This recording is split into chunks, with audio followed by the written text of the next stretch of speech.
Hello everyone, আসসালামু আলাইকুম। আজকে আমি চলে আসলাম পুরান বাক্তাচর কবরস্থানে। কবরস্থানে আসলে আমার মনটা অনেক ভালো লাগে। আমার মন যত খারাপ থাকুক, কবরস্থানে আসলে আমার মনটা অনেক ভালো লাগে।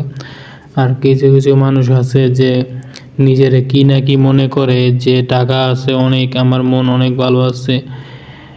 গো মনে করেন যে মরার পর ওরা মনে করে যে আঙ্গরে ঘরের ভিত্তিক মাটি দিয়ে দিব না, এটা ভুল।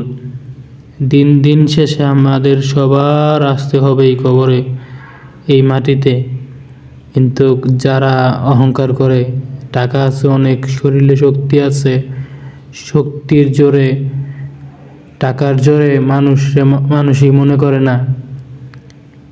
ওই জানোয়ারদের আমি বলতে চাই, ওই মানুষগুলাদের আমি বলতে চাই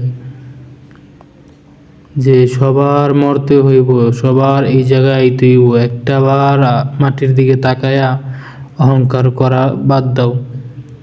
আর অহংকার কইরো না, আর গরিবের সাথে জুলুম কইরো না। এই যে এরকম মাটির সাথে মিশা যাইতে হইব। কেন বুঝে না মানুষ যে একদিন কোনো না কোনো একদিন আমাদের মরতে হইব। আমরা চিরস্থায়ী না। জন্ম যখন হইছে, মৃত্যু তখন হইবই।